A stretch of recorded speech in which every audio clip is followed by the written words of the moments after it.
Ande-Ande Lumut merupakan cerita rakyat dengan tema percintaan yang berkisah tentang kesetiaan Pangeran Adipati Anom dan Dewi Candrakirana. Pangeran Adipati Anom adalah sosok dari Kerajaan Jenggala, sementara Dewi Candrakirana berasal dari Kerajaan Kediri.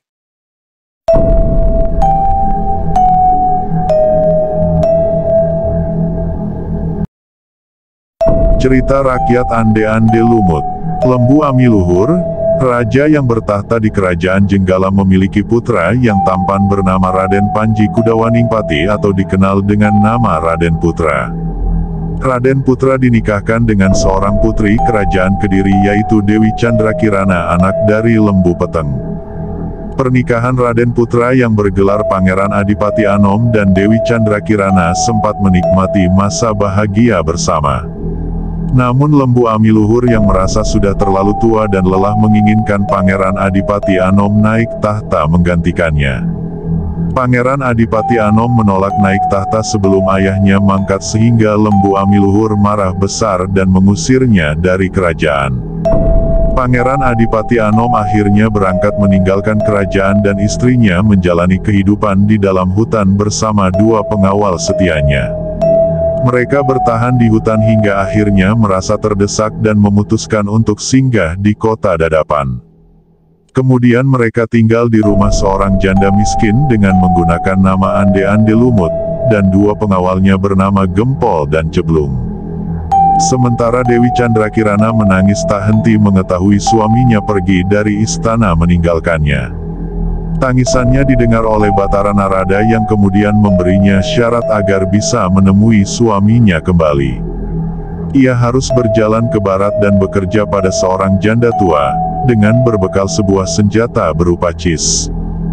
Dewi Candrakirana menuruti syarat itu dan menemukan rumah seorang janda tua di tengah hutan yang kemudian memberinya nama Klenting Kuning. Namun hidupnya di rumah janda tua penuh siksaan dari Klenting Abang, Klenting Biru, dan Klenting Ungu.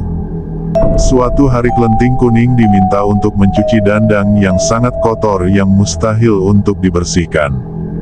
Karena gagal membersihkannya, Klenting Kuning disiksa hingga pingsan hingga tak berani pulang ke rumah.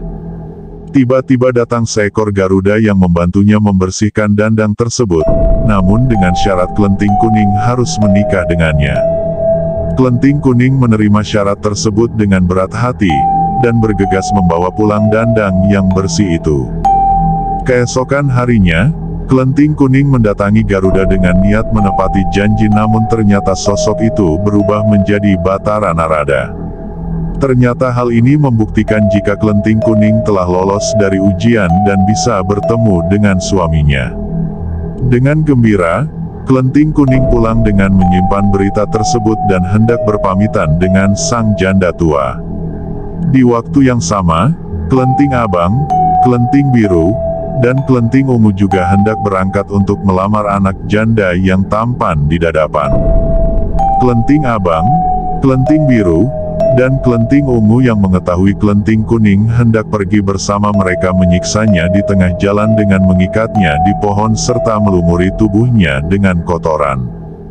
Ketika hendak menyeberang, Klenting Abang, Klenting Biru, dan Klenting Ungu bertemu dengan Yuyu Kangkang yang merayu mereka untuk menyeberangkan dengan bayaran sebuah kecupan.